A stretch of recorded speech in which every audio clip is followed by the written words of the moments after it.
Jadi karena ini masih pagi, ini tuh jam 9.46 ya, tuh 9.46. Dan juga kayaknya karena gue bingung mau ngapain pagi-pagi gini, kayaknya ada satu hal yang pengen gue lakuin, yaitu gue pengen bersihin keycaps keyboard gue.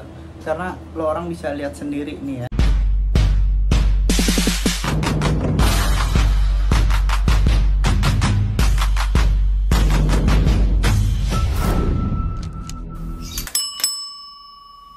buset, udah buluk banget, buluk, kagak pernah dibersihin lagi nih keyboard, ya kan? Tapi kayaknya nggak semuanya, jadi emang pengen gue bersihin cuma keycapsnya aja biar kayak kelihatan lebih kinclong gitu ya kan. Dan karena gue sebelumnya itu belum pernah namanya ngebersihin keyboard atau bahkan kayak ngelepas keycapsnya gitu ya, gue juga nggak pernah. Jadi sekarang langsung kita coba aja buat ngelepas si keycapsnya dulu nih, bisa apa enggak gue ya. Oh iya, dan buat kalian nih ya yang nggak apal sama susunan keycaps atau susunan keyboard, gue sangat amat menyarankan buat di foto dulu, oke? Kayak gue kan nggak apal ya, jadi gue foto aja dulu biar nanti masaknya nggak bingung, bre. Nah jangan lupa nih pakai alatnya, ini kalau nggak salah ya, kalau nggak salah namanya keycaps opener. Sebenarnya gue juga nggak tahu namanya benar apa enggak. Cuma ya kalau tadi gue tonton di YouTube namanya sih itu kalau nggak salah. Oke, sekarang langsung kita coba lepas aja.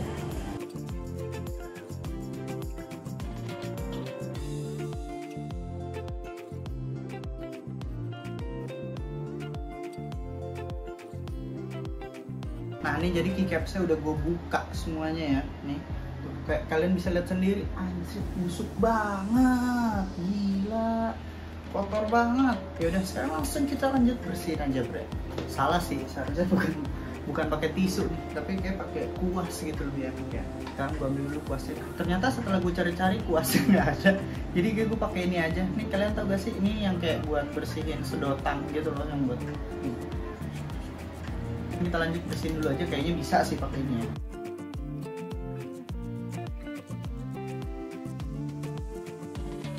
Hah, sudah, sepertinya sudah cukup bersih ya. Nih kalian bisa lihat sendiri ya, nggak usah bersih-bersih juga lah. Sebenarnya kalau mau bersih banget tuh ya harus dibuka nih switchnya. Cuma karena gue nggak berani ngebuka switchnya, jadi ya udah kita cuma di bagian luarnya aja. Sekarang kita langsung lanjut sikatin si keycapsnya. Jadi ini dia racikannya.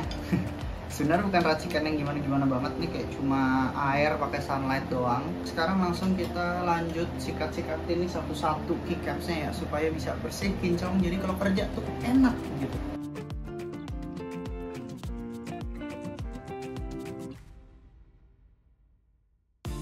Nah kan enak kalau udah bersih begini nih. Sekarang udah tinggal kita keringin aja satu-satu, karena kayak kalau nungguin kering manual itu agak lama ya, jadi kita keringinnya satu-satu pakai tisu.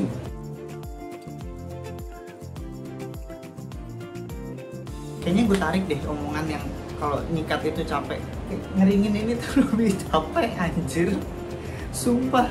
Ya udah sekarang langsung kita lanjut buat masak-masakin lagi, oke? Supaya bisa apa ya, lanjut kerja, bre. Nah ini makanya untung dipoto, jadi gue bukan inget, jadi gue bisa nyontek masaknya gimana nih keyboard.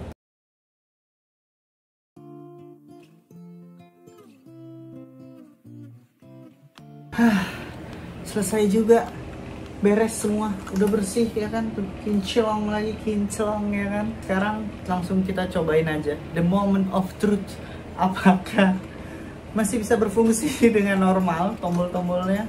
Coba kita cek. Oke, jadi ini dia, gue nggak tahu sih, gue nyari di Google aja ya websitenya, keyboardtester.com. Nah sekarang kita coba nih F5. Wah anjay, F5 nya kelar bro. Oke, jadi itu dia hasilnya, masih berfungsi dengan normal semua ya, alhamdulillah. Karena ya jujur, karena emang gue nggak pernah namanya bongkar-bongkar keyboard gitu ya kan, kayak walaupun cuma sekedar keycapsnya aja gitu ya, gue nggak pernah sama sekali. Jadi ya walaupun cuma sekedar kayak nyuci doang kayak tadi, ya gue juga bersyukur ini masih bisa. Oke, ya jadi kayaknya itu aja videonya kali ini. Gue cuma mau membersihin keyboard doang ya kan. Dan ini keyboardnya gue pakai itu Royal Clutch, cuma gue lupa yang tipenya apa, nanti mungkin bisa gue spill kali next ya. Oke, thank you guys yang udah nonton, jangan lupa di like, comment, subscribe.